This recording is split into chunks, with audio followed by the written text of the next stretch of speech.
男孩的身体是个吸铁石，把铁勺往身上轻轻一放，瞬间就吸了上去，最多可以同时吸5个叉子，硬币也不在话下。这些东西就像被粘在他身上一样，非常牢固。他不仅能吸铁，手机也可以完美吸附，甚至连陶瓷盘子都可以。而且当他生气的时候，吸力会变得更强，能吸住更多的东西。这个特异功能是在他吃饭时偶然发现的。妈妈看到大为震惊，带他去医院检查，却没有发现任何异常。和他一样身体有磁力的还有下面这个男孩，他的超能力是奶奶发现的，往他身上丢硬币，硬币根本不会掉，牢牢的吸在身上。他不仅能吸勺子、硬币、手机，什么平底锅、电熨斗、手风琴都可以轻轻松松吸到身上，最多能吸50斤的铁盘子。奶奶说他的磁力还可以治病，有一次就治好了邻居的头痛，邻居对他的绝技称赞不已，但他说每次施展魔力后都会感觉很累，要休息几天才能恢复能力。如今已经长大的他不仅变得更胖，磁力还变得更强，甚至还上了电视，给观众表演了胸口吸铁锅，观众都惊叹不已。不过也有人质疑说，因为他肚子大，身体有弧度，东西其实是被他撑住的，那到底是磁力吸引还是被撑住的？最终呢也没有个确定的结论。但下面这位大叔看了之后表示不服，大叔的身体有磁力，一次性可以吸85个勺子，连后背都可以吸起一个大铁盆，不仅不会掉，还非常牢固。身体磁力最强的地方是胸部和腹部，胸口还可以吸各种水果蔬菜，小黄瓜轻轻放在胸前，立马就吸上了。后来还尝试吸手机、盘子、瓷砖、车钥匙，都可以成功吸附。他说目前世界纪录保持者可以在身上吸53个勺子，他第一次尝试就吸了85个勺子，直接打破了世界纪录。还说吸东西完全靠意念，要集中精力，然后把体内的能量转移到胸口上。普通人这样做也可以把勺子吸到身上。再后来他不满足于吸小东西，开始尝试大物件，汽车引擎盖可以轻松吸附，茶几玻璃也没问题，甚至连木头门板都可以，转圈也毫无压力。他说自己完全掌握了这种能力，吸任何东西都像喝水一样简单，还可以把能量输到全身，想让哪个部位吸都可以，脸上也没问题，自己可以随意控制能力，只需要紧闭双眼就可以开启或关闭，让它掉就会掉。但科学家们否认了他的说法，说他只是皮肤比较黏而已。如果在夏天1个星期不洗澡，效果更好。专家建议洗澡就好了。拥有这种超能力的还不止他们，下面这位大叔更夸张，大叔的身体能吸铁，一次性可以吸100个勺子，四处走动，勺子也不会掉。他说腿上的磁力更强，走在路上都会把附近的小铁钉吸到腿上，直接成了一块行走的吸铁石。小到铁钉勺子，大到汽车引擎盖，通通可以吸在身上，盖子上还可以坐一个人。那他为啥会拥有这种超能力？真的是神奇。现在呢，他要升级挑战，胸前吸上一个凳子，凳子上再坐个小伙子，还准备拉动一辆汽车。挑战开始，汽车还真被他拉动了，但他并不打算停止挑战，说以后准备拉火车和飞机。接着他还说出了自己是如何获得超能力的。原来5年前遭遇了一次严重的电击事故，没想到摇身变成了一个人体吸铁石，能够吸附起任何东西。这种能力还会随着年龄的增加而增强。这种现象让科学家们感到迷惑，如果纯粹凭身上的磁力就能吸起东西的话，那么他们身上的磁力将是地球磁力的1000倍左右，这显然是不可能的。科学家对他进行了全面测试，结果发现他身上压根没有任何磁力，和普通人没有区别。最后才发现他的皮肤能够大量分泌一种粘性皮脂，这使得他的毛孔像吸盘一样，所以才能吸住物体。科学家最后建议说，你也去洗澡吧。好了，我是月贝，关注我，每天一个迷惑行为大赏。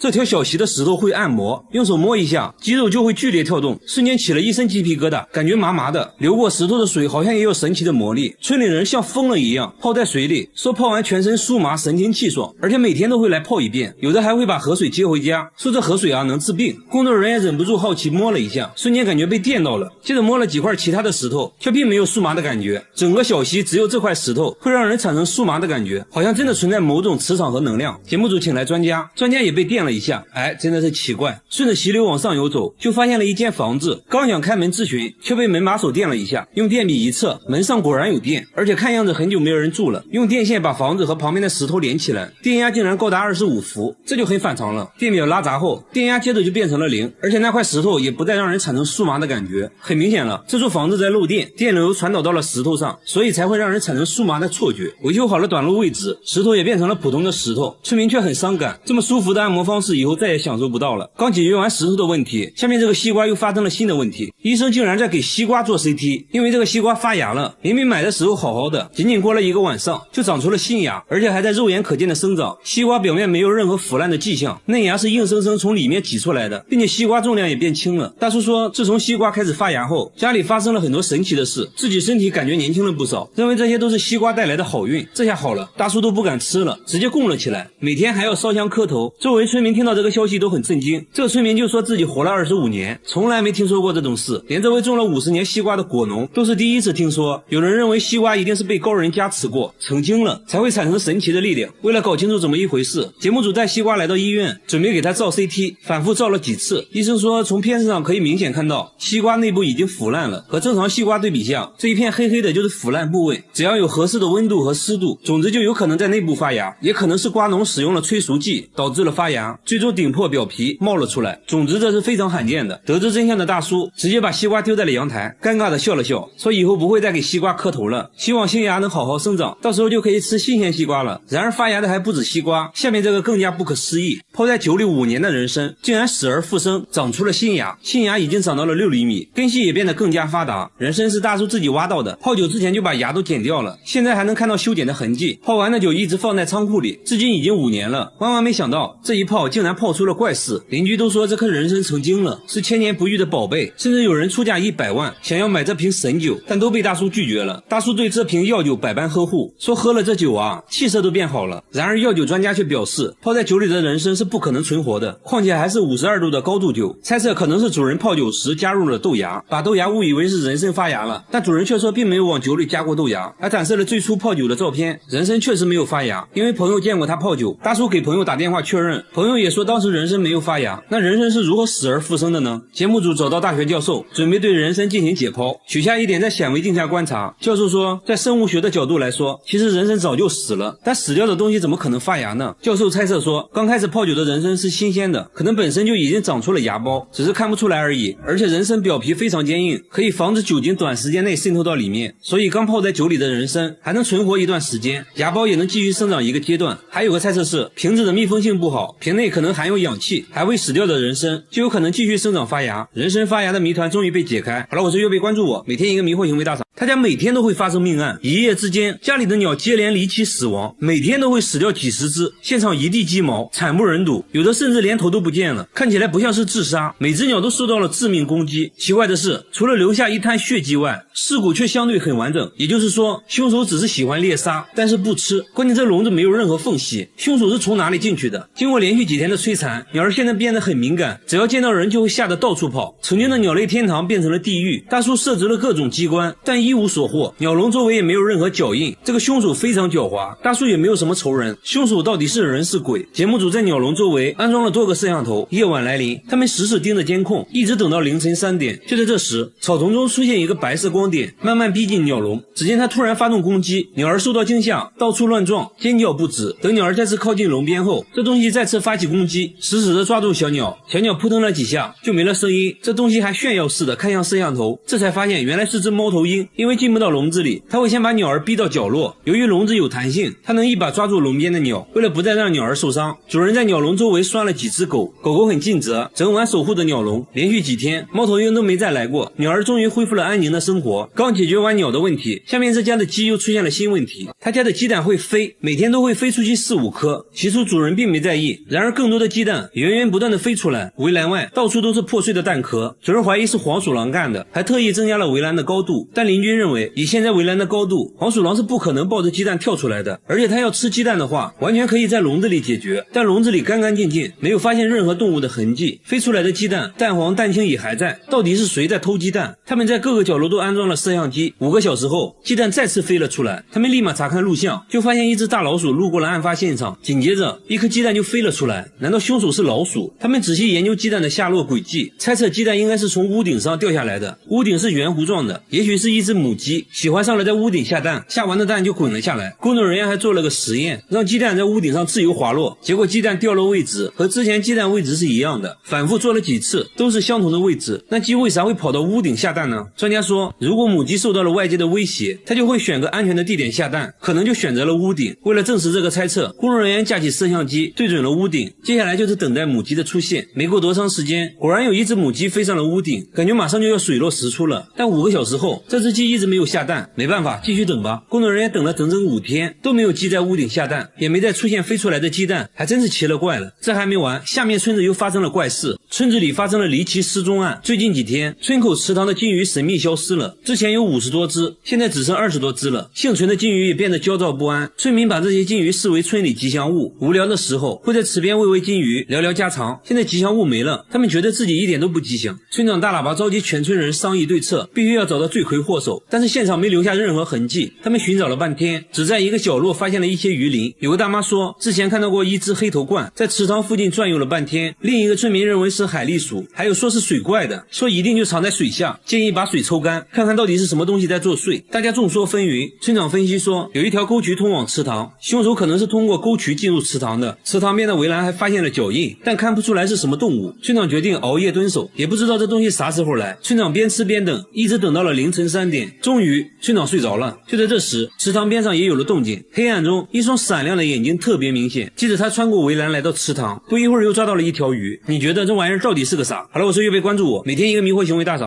半夜去厕所，马桶里总会出现没有冲的尿，但主人每次上完厕所都会随手冲马桶，而且家里就他一个人，这就很诡异了。房子呢还是租的，才住进来半年而已，当时的租金还很便宜，证家里真的有别的东西。主人现在怕得很，半夜都不敢上厕所，只能憋到天亮。天亮后来到厕所，又出现了没有冲的尿，看尿的颜色，这东西啊还有点上火。主人决定豁出去了，在厕所安装了监控，终于找到了罪魁祸首，竟然是他家的猫。猫难道会上厕所？主人说等他上厕所你就知道了。等了好久，猫咪都没有要上厕所的意思，倒是主人来了尿意，刚来到厕所，猫咪就跟了过来，直接跳上了马桶，像人一样蹲在那里开始释放，表情十分严肃。主人还说自己从来没有训练过它，那它为啥会在马桶上厕所？专家说，猫喜欢模仿主人的行为，如果你们关系很好，猫会表现得像人一样，以此来得到更多喜爱。这样一来就说得通了，小猫就是主人收养的流浪猫。之前主人上厕所，猫就会蹲在厕所里仔细观察，现在呢，如果厕所门关了，猫还会叫个不停。为了方便它上厕所，主人决定以后就不关厕所门了，如果它能出马桶的话就更好了。无独有偶，下面这件灵异事件也和猫有关。这个健身器材会自己运动，周围没有人，也没有一丝风，它却持续摆动了30分钟，仿佛有人在上面锻炼一样。旁边还经常出现一只黑猫，黑猫死死地盯着健身器材，器材一动，黑猫就叫，看起来非常瘆人。诡异的现象一直持续到清晨，虽然漫步机已经停止了摆动，但手臂健身器又开始自己转圈，周围依旧没人，也没风。工作人员壮着胆子来到旁边，突然就感到一阵寒意袭来，健身器依然我行我素，转个不停。很明显啊，这鬼不怕生。有个工作人员不信邪，直接站上器材运动起来，一切都很正常。等他下来后，器材竟然持续摆动了1小时，难道一切都是因为惯性的原因？之前的小姐姐半信半疑的站上器材，运动起来真的好丝滑。节目组又把手臂健身器做了个对比，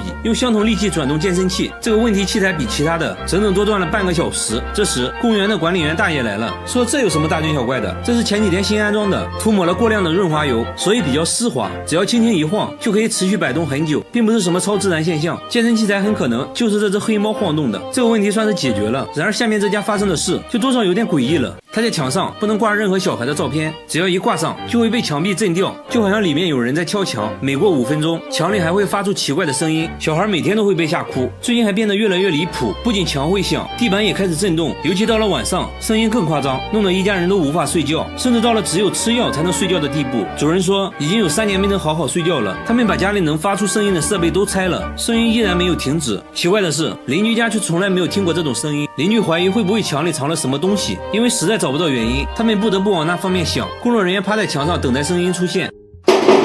뭐야? 声音远比想象的大，节目组猜测会不会是建筑工地的声音，但他家附近并没有施工现场，锅炉和水箱也检查过，没有任何问题。就在这时，专家发现楼下的水表管道有问题，一旦过水，水管就会震动。专家关闭了水管，果然声音都没再出现。接着再次打开水管，声音再次出现。专家解释说，声音就是水压造成的，水压冲击使得管道震动，然后又引起了墙壁震动，进而产生了声音。随后改装了管道，一切恢复了正常。好了，我是岳飞，关注我，每天一个迷惑行为大赏。这匹马会用嘴开锁，打开门就去找女朋友约会。只见他对着门锁舔了几下，用鼻子向上轻轻一拱，锁就被打开了，熟练的拨开门栓，潇洒的走了出去。旁边的马都看呆了，兄弟你是人是马？他自顾自的来到仓库吃独食，但很快就被主人发现了，再次关了回去。主人起初以为门坏了，检查后发现一切正常。为了防止他再次越狱，主人在门上加了2把锁，最终呢还是被他打开了。主人下了血本，换上了一把新锁，还给他做了丰盛的营养餐，就想让他好好待在马圈里。等主人走后，马儿又开始研究起了新锁，看着确实高级了不少。让我想一想啊，研究了半天，还真把他难住了，气得他躺在地上打滚。一番发泄之后，很快冷静下来，决定再次尝试，又是拱又是舔，很快就拨开了卡扣，大门又被打开了。他炫耀似的叫了起来：“想关我是不可能的！”主人想不明白，马圈里有吃有喝，他为啥每天执着于开锁呢？主人决定跟踪他，想看看他每天跑出去到底在做什么。只见他一路小跑，来到了另一座马场，一匹母马早已等候多时。原来这就是他每天约会的女朋友，两只马开心的一起吃草，他还会把嫩草留给女朋友吃，着实给主人撒了一波马粮。主人说他们之前就是一对儿，后来由于马场扩建分开了，没想到马儿对待感情这么专一，主人感动坏了，决定成全他们，让他俩待在了一起。然而下面这匹马看不下去了，他也要来撒一波马粮。这匹马的女朋友是一只黑山羊，他们在一起3年了，彼此真心相爱，这让其他马儿都羡慕不已。看着高大威猛的男友，小羊眼神里满是崇拜，马儿对小羊也是宠爱有加，吃饭会把自己最爱的胡萝卜留给小羊吃，如果有陌生人靠近，马儿会把小羊护在身后，不允许任何人伤害它。他们每天形影不离，马儿去哪里，羊就跟到哪里。如果没有小羊的陪伴，马儿训练时就会发脾气，一点都不配合。主人只能把小羊带到马儿身边，听到小羊的叫声，马儿瞬间安静下来，开心的配合训练。马儿在下面游泳，小羊就在上面紧紧跟着，还一直咩咩的叫着加油。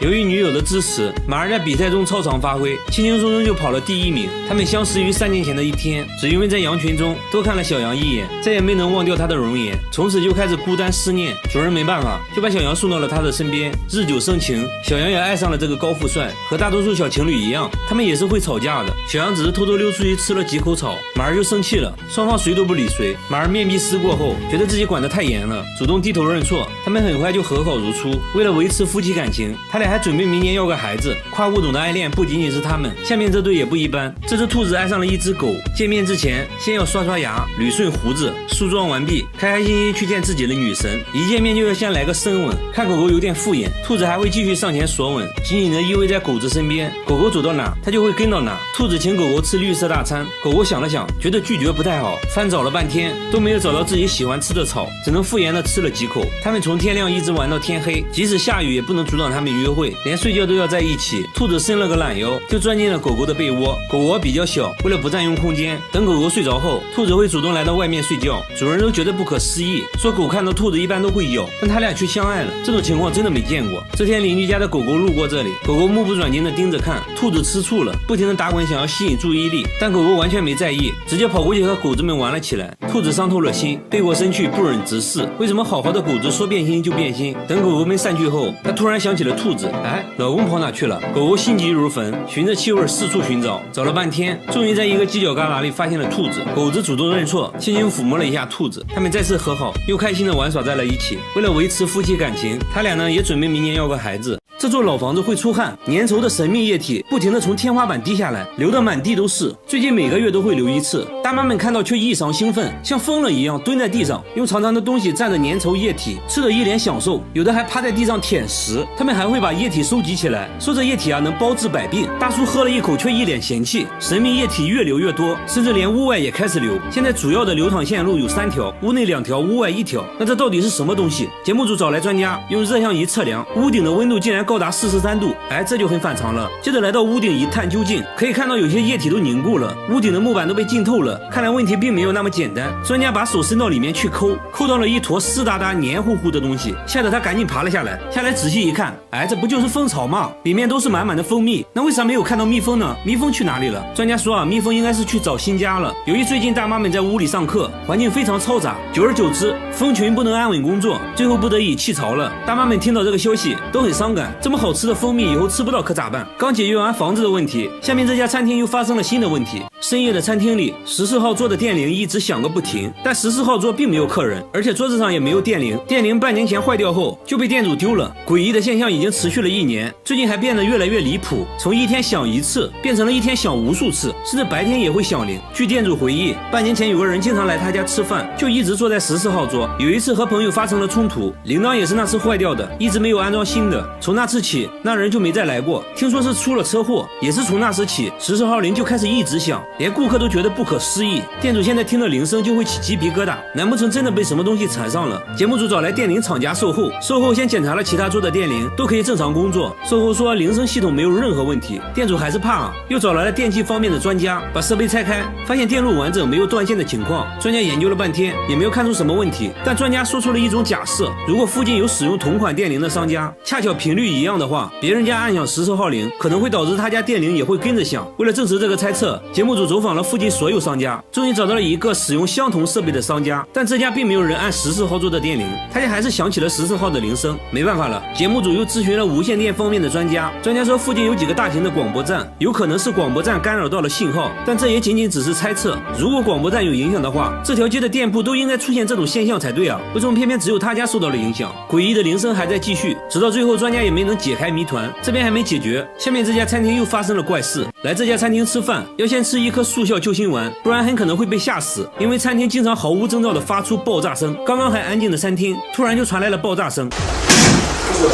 吓得大妈赶紧又吃了一颗救心丸。店主说每天都会爆炸好几次，已经持续了4个月，一直找不到原因。节目组架起摄像机，想要一探究竟。凌晨3点又传来了爆炸声，甚至还产生了火花，难道是短路引起的？专家看到录像后分析，如果是短路的话，那整个餐厅都会停电。很明显不是，既然爆炸产生了火花，那一定会有烧焦的地方。一番检查下来呢，并没有发现烧焦的痕迹。工作人员不放弃，反复观看录像，发现火花是在排风扇附近产生的。把摄像机放到内部拍摄，终于拍到了火花产生的整个过程，推测就是排风扇的问题。来到屋外就发现有一条电线已经没有绝缘皮了，刚准备用电笔测量是否有电，突然就产生了电火花。看着烧焦的电线，专家终于解释了一切，说当空气中湿度比较大时，两个断开的电线之间就会产生电火花，声音经过通风管道放大，听起来就好像爆炸一样。随后给断开的电线包上胶带，餐厅终于恢复了正常。好了，我是月贝，关注我，每天一个迷惑行为大赏。大叔疯狂的用铁锤敲自己，一天要敲1万次，边敲还边笑，甚至脑袋也要敲，即使在店外都能听到敲打的声音。节目组惊呆了，这是一把货真价实的铁锤，难道不疼吗？大叔轻蔑一笑，说我都做了5年了，还说正是铁锤救了他的命，这又是为啥呢？他也不解释啊，反而变本加厉，疯狂的敲打肚子，都敲出了8块腹肌，胸口再来上几下，胳肢窝也不能少，说这是自己独特的按摩方式啊。不仅如此，说锤子疗法还能帮助减肥。工作人员尝试了一下，差点敲骨折。大叔最后在脸上敲了几下后，终于说出了这样做的真正原因。原来啊，当年他得了很严重的颈椎病，有天痛到无法忍受，偶然拿起铁锤敲打颈椎，没想到颈椎一下他就不疼了，从此就走上了敲打自己的道路。但当他脱掉上衣，脊椎都被他敲得通红，长了厚厚的老茧。他真的健康吗？节目组带他来医院，大叔还在医生面前展示了锤子疗法，医生看得一愣一愣的。一番检查下来，医生说他的颈椎问题仍然存在，建议大叔立即停止锤子疗法，不然很有可能得关节炎。听了医生的话，大叔回家就把铁锤换成了按摩仪。和大叔有相同爱好的还有下面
砸碎了，生活步入了正轨。好了，我是岳飞，关注我，每天一个迷惑行为大赏。她是吴亦凡最怕见到的女人，因为她最喜欢吃的就是牙签。只见她一根根往嘴里塞牙签，打牌的时候就当成零食吃。到了吃饭的时候，她先摆上了3盒牙签，一口米饭就着1根牙签，吃得津津有味。你以为米饭是主食，其实牙签才是她的主食。该说不说，这牙签能好吃吗？好吃，特别好吃，比柚子香。他每天都要吃3盒牙签，1盒牙签有500根，那么一天就要吃掉1800根牙签，这也太夸张了吧！丈夫也试图阻止她，但她根本不听，你说你的，我吃我的。现在大姐变得越来越离谱，这不吃着饭就把筷子给照了。大姐说筷子比牙签大，吃着有嚼劲，口感也好。丈夫看不下去了，给大姐切了点水果，没想到啊，大姐直接把水果放在了一边，对着托盘口水直流，直接让丈夫把托盘劈了给她吃。我感觉大姐就是被丈夫宠坏了，这玩意儿能吃吗？这个时候绝对不能再惯着她了。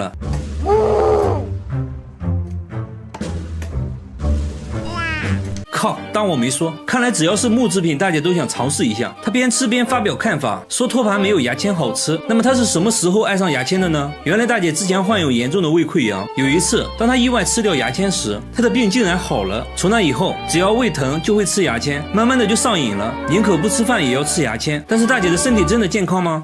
胃肠啊，有什么胃镜啊都透了，没有关系。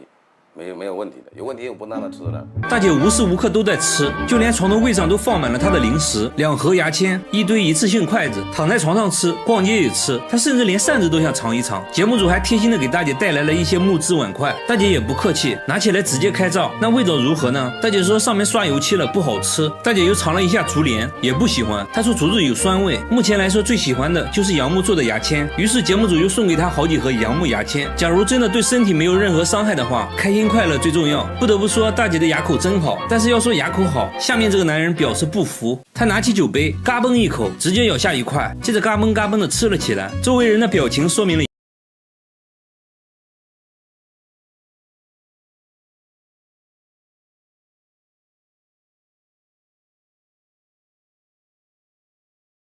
玻璃碴子能好吃吗？这个嚼一口非常香。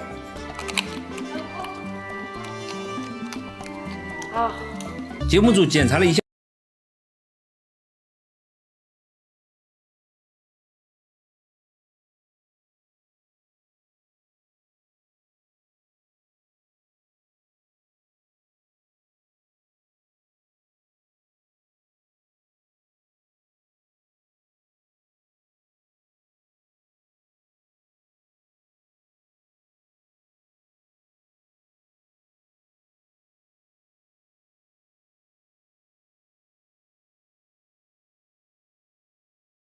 那么他一天要吃多少玻璃碴子呢？2个啤酒杯。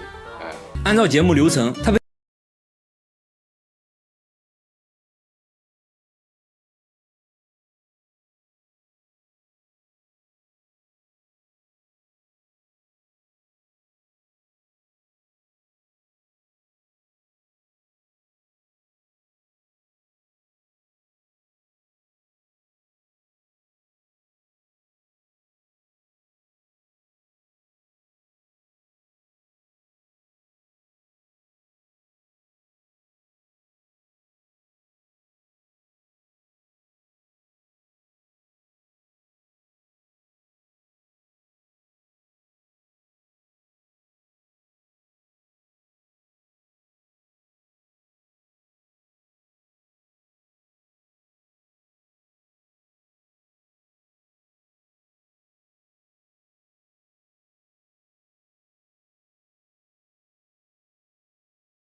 迷惑行为大赏。大叔把鳄鱼当儿子养，每天给鳄鱼做足疗，偶尔还来个大保健。先把沐浴露涂满全身，然后用洗澡巾搓背，偶尔还会在洗澡水里加入料酒去腥。鳄鱼的皮肤非常厚，褶皱的地方很难清洗，主人累到不行，鳄鱼却一脸享受。大叔每天会带着鳄鱼在公园散步，已经成为公园里一道独特的风景线。为了让鳄鱼更吸引眼球，大叔还要给鳄鱼做美甲，精心打磨指甲后，然后挨个涂上指甲油，看起来美美的。完事后再来个亲亲，抱着鳄鱼就睡觉了。因为鳄鱼比较能吃，主人给它取名饿了么，说饿了么是自己捡到的，刚开始只是一个蛋，慢慢孵化出来，经过精心照料，就变成了现在这个大体格子。还说饿了么从没咬过人，甚至很少发脾气，是一个可爱的乖宝宝。平时饿了么最喜欢的就是看球赛，连眼睛都不带眨一下的。主人一手抱着蜥蜴，一手搂着鳄鱼，说他俩都是忠实的球迷，每次比赛都要看。当心仪的球队进球时，他们还有自己独特的庆祝方式，毫不犹豫地跃入水中，欢快地翻滚，展示着鳄鱼独特的庆祝动作。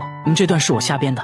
一群人来市场却不买菜，全都围着一只狗在看，这有啥好看的？一旁的大叔说他已经这样转了一上午了，大家都感觉很奇怪，他明明看起来非常疲惫，但依旧自顾自地旋转，好像上了发条一样，就算被行人撞到，被婴儿车撞到受伤，也不会停下来。在市场上问了一圈，终于找到了它主人，一问才知道这狗是偷偷跑出来的，主人也不知道它为什么会这样，只要一把它放下，立马就开始旋转，好像有开关一样，碰到地面就启动，而且它根本不看路，每天都面临着危险。为了它的安全，主人只好把它关在家里，用绳子绑在了凳子上，但都无济于事，只有吃饭的时候，它才会稍微消停一会，吃完立马开始旋转。主人说这种情况是4个月前开始的，因为工作原因，把它单独关在了家里。有次回家就看到它在转圈，都不知道它转了多长时间，一开始也没太在意。有次转圈链子缠在了一起，它都快窒息了，还在自顾自地转，主人这才意识到不正常，医生对它进行了一系列检查，发现它颈椎出现了问题，导致脑压增加，因此患上了老年痴呆症。虽然通过吃药可以防止病情恶化，但现在最重要的是给它更多的陪伴，会慢慢好起来的。他每天偷偷给自己家的猫下药，就掺在猫咪爱吃的食物里，一天3顿下的药还不一样。之所以这么做，都是因为他家的猫太可恶，每当他一觉醒来，脸上就会出现伤口，手臂上也有抓伤。他确定不是自己抓的，自己指甲很短，根本抓不出来这种效果。他现在怕得很，在卧室偷偷装了监控，结果却让他更加迷惑。只见每当他入睡后，他家猫就像疯了一样撕咬他，还把屁股在他脸上蹭来蹭去。他下意识把猫推开，接着猫咪的行为更加诡异，在地上不停地抽搐。主人想不明白，为什么白天乖巧的猫咪晚上会对自己做这种事情，而且每次主人出门后，它的行为也很古怪，变得焦躁不安，愤怒地撕咬被子。这只猫到底怎么了？专家反复观看录像后，认为这猫应该是梦游了，很可能还做了噩梦，把主人当成了假想敌。经常出现这种情况的话，说明和他小时候的痛苦经历有关。主人这才恍然大悟，说猫就是他捡来的。发现它的时候已经奄奄一息，医生建议先进行药物治疗，每天把药混合在猫粮里，慢慢缓解它的焦虑紧张，还要给它更多的陪伴，让它知道自己并不孤单。晚上主人又用上了安神香薰，甚至打开了专门给猫听的音乐，它听了一会就开始犯困。那它晚上还会咬人吗？只见半夜，它径直来到主人旁边，徘徊片刻后，趴在主人旁边安静地睡了起来，一直到天亮，它都没再出现奇怪的行为。看起来小白已经慢慢康复了。